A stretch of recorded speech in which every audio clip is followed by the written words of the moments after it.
Olá pessoal, estamos de volta. Agora nós vamos trabalhar com o capítulo 4, 5 e 6 da nossa disciplina Educação, Política Educacional Brasileira. Eu me chamo Edson Batista, sou pedagogo e vamos aqui juntos fazermos esse diálogo sobre a avaliação da educação básica. Primeiro eu quero aqui trazer essa reflexão sobre avaliação. O que é avaliar? Como se dá esse processo? Como tem acontecido esse processo lá dentro da avaliação básica, quando eu me refiro à avaliação básica como um todo, mas como tem acontecido também a avaliação de cada um de nós professores, de cada profissional junto aos nossos educandos. Então, vamos fazer esse diálogo, vamos fazer essa reflexão deste ponto, tá certo? Então, o primeiro ponto é: a avaliação reflete sobre o nível do trabalho do professor como do aluno. Um questionamento que eu faço aqui é o seguinte: quando o aluno vai mal em determinada avaliação, de quem é a culpa? Como podemos resolver tal situação? A quem vamos, neste momento, buscar solução? Então, são questionamentos, reflexões que cabem para nós como educadores, tá certo? Então, por isso, a sua realização não deve apenas culminar com a atribuição de notas aos alunos, mas sim deve ser utilizada como um instrumento de coleta de dados sobre o aproveitamento dos alunos. Então, a avaliação ainda, ela se torna esse processo fundamental. Nós sabemos que diante de tantas mudanças, agora já trabalhamos com vários modelos de avaliações, porém, a avaliação escrita, a avaliação aquela tradicional mesmo, ainda se torna fundamental, porque é ainda o principal método, né, que nós temos para termos em mãos esses dados. Porém, ela não pode ser única, por isso que é preciso que o professor faça esse manejo de como avaliar o seu aluno, conhecendo todas as possibilidades que são necessárias para bem compreender a aprendizagem, né? A aprendizagem do seu educando. Daí, dentro dessa nossa disciplina, nós vamos ver que já falamos em leis da educação, já falamos nas constituições, né? Também o que elas trazem para nós, que são realmente essas leis, e o que nos garante, o que é garantido para nós como avaliação também dentro dessas leis, né? Nós temos aqui o SAEB, né? Que ele se desmiuça aqui nessas três avaliações, e nós vamos ver aqui basicamente como acontece cada uma delas.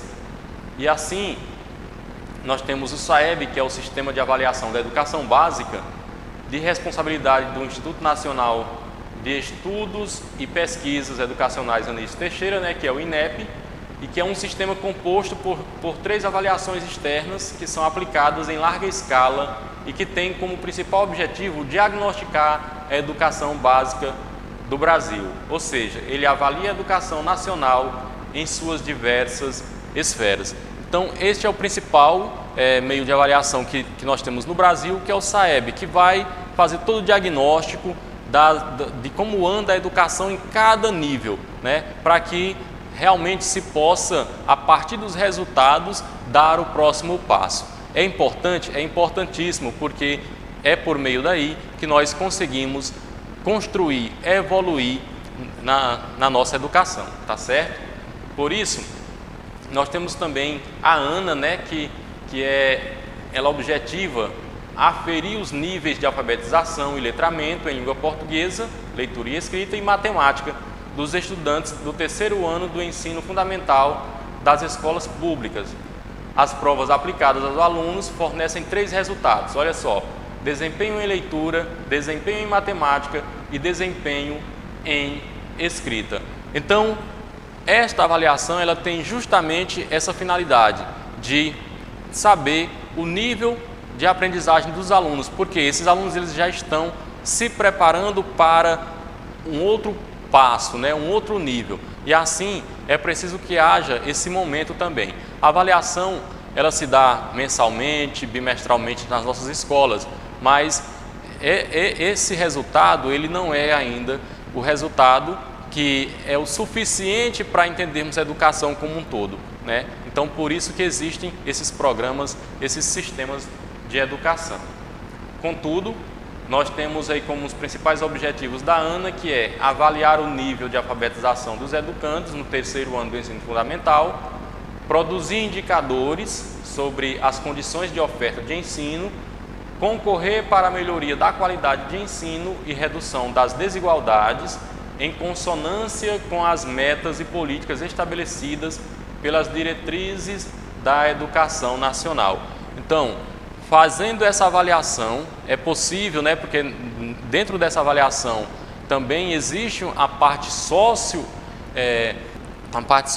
né, de compreender também como essa sociedade se desenvolve rumo ou por meio da educação, fazendo esse paralelo entre as condições também, né, tanto econômica, né, principalmente, e educacional, para que possam ser criados subsídios que favoreçam a melhoria dessa educação.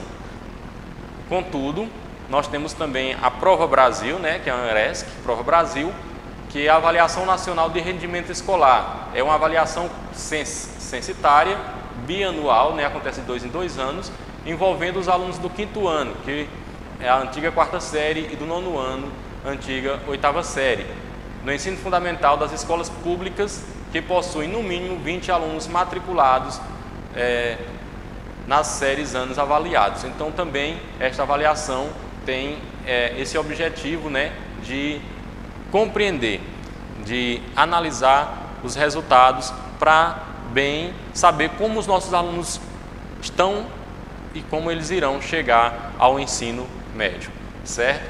Por isso, seu objetivo principal é mensurar a qualidade do ensino ministrado nas escolas das redes públicas, produzindo informações sobre os níveis de aprendizagem em língua portuguesa e matemática, né?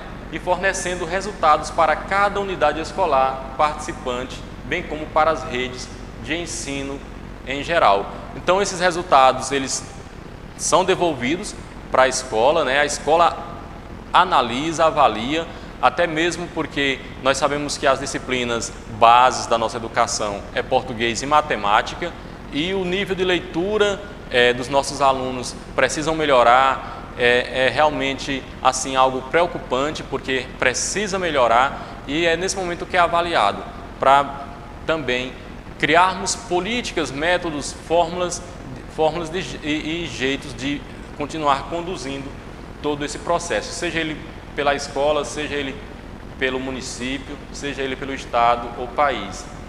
Por isso, também dentro da nossa disciplina, nós vamos perceber que com o avanço da educação, com todo esse movimento da educação, e principalmente a partir da Constituição de 88, não se dá mais para falar em educação apenas nas cidades, não se dá mais para falar em educação apenas em alguns pontos, porque a educação, como a própria legislação colocou, a educação é um direito de todos, é um direito de todos.